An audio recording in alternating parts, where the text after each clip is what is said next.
6 months ago, I quit my job as a UX researcher to build my own brand and become a full time artist. And this video is not here to romanticize that decision. It's just the truth about what it actually feels like. I didn't quit my job because I hated working. I quit because I couldn't keep up with the pace of life anymore. When you're working a full time job, days move really fast. Weeks blur into months, and at some point, all my days started feeling the same.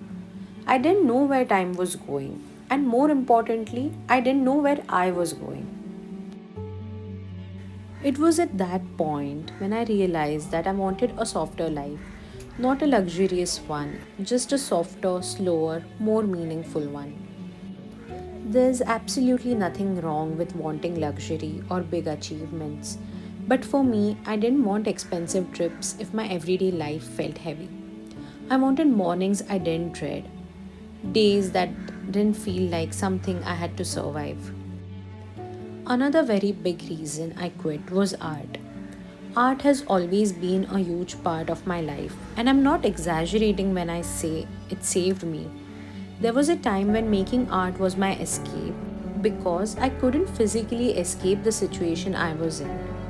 Over the years, art became so deeply woven into who I am that when I stopped making it regularly, I started falling apart.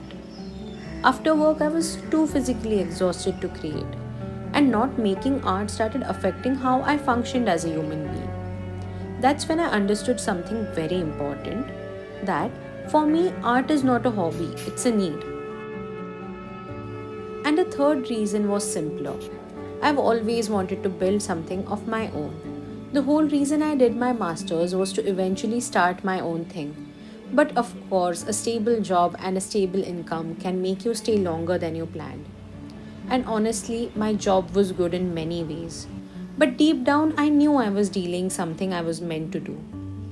Now I get a lot of messages from people saying that they also want to quit their job and live this life. And I want to be very clear here. Quitting a job without a plan is not a great idea, and I don't want to encourage impulsive decisions. So, if you're really serious about quitting, here are a few things you really need to know. First, you need a plan, or at least a vision. You don't need everything figured out, but you need to know what you're moving towards. Quitting just to escape something won't sustain you for long. The second is you need savings. This is a non negotiable. At least 8 to 10 months of survival money has to be with you if nothing works out. Savings don't give you comfort, they give you time. And time is what lets you think clearly instead of panicking.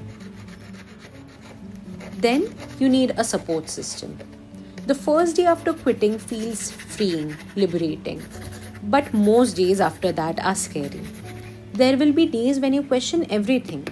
You need people who understand your goals and remind you why you started, especially when you forget.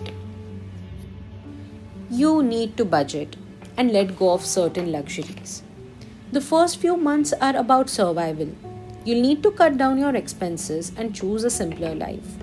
Earlier, I used to travel and shop to escape my days. Now I try to build days I don't want to escape from. Then you need self motivation. No one is checking on you anymore. No deadlines, no meetings. It's easy to delay things. So, even on days when I have no work, I show up to my studio just to keep the discipline and the rhythm flowing. And finally, you need to show up for yourself and say yes. Momentum matters more than perfection in the beginning. Opportunities don't come when you're quietly planning in the background. They come when you're visible, doing something and moving forward. So, yes, quitting a stable job is scary. It comes with sacrifices, but every privilege comes with pros and cons. I chose mine consciously. I'm grateful for this life and I'm grateful for my support system because without them, I wouldn't be here. If you're thinking of quitting your job, make sure you have people who can hold the vision for you until you learn to hold it for yourself. And of course, as long as I have art, I have a home.